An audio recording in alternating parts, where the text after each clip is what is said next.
पंतप्रधान नरेंद्र मोदी यांची 10 तारखेला नंदुरबारमध्ये सभा होणार आहे। भाजपकडनं मोदींच्या सभेची जय्यत तयारी सुरू आहे।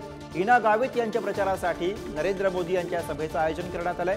सभेच्या ठिकाणाहून परिस्थितीचा आढावा घेतलाय आमचे प्रतिनिधी आफताब खान यांनी। बघू। नंदुरबार लोकसभा मतदारसंघात महायुतीच्या उमेदवार डॉक्टर हिना गावित यांच्या प्रचारासाठी देशाचे पंतप्रधान नरेंद्र मोदी हे नंदुरबार जिल्ह्यात दौऱ्यावर येणार आहेत।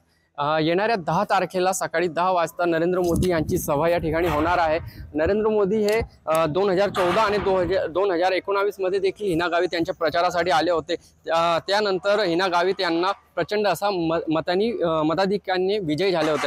आता देखील नरेंद्र मोदी येत आहेत। तसेच मतदारसंघात महायुतीत असलेले बिघाड किंवा नाराजगी हे सर्व आता दूर होईल का असे प्रश्न उपस्थित केले जात आहे। नरेंद्र मोदी यांची सभेसाठी जय्यत अशी तयारी करण्यात येत आहे। जवळपास 1.5 ते 2 लाख नागरिक हे बसण्याची व्यवस्था इथे करण्यात आली आहे। नरेंद्र मोदींना ऐकण्यासाठी जिल्ह्याभरासह जवळील असलेले गुजरात आणि मध्य प्रदेश राज्यातील नागरिक देखील येतील अशी व्यवस्थापकांकडून सांगण्यात येत आहे। नरेंद्र मोदी नेमका जिल्ह्यातील नागरिकांना आणि मतदातांना काय आवाहन करणार आणि काय सौगात देणार हे पाहणं महत्त्वाचे ठरणार आहे। आफताब खान, पुढारी न्यूज, नंदुरबार।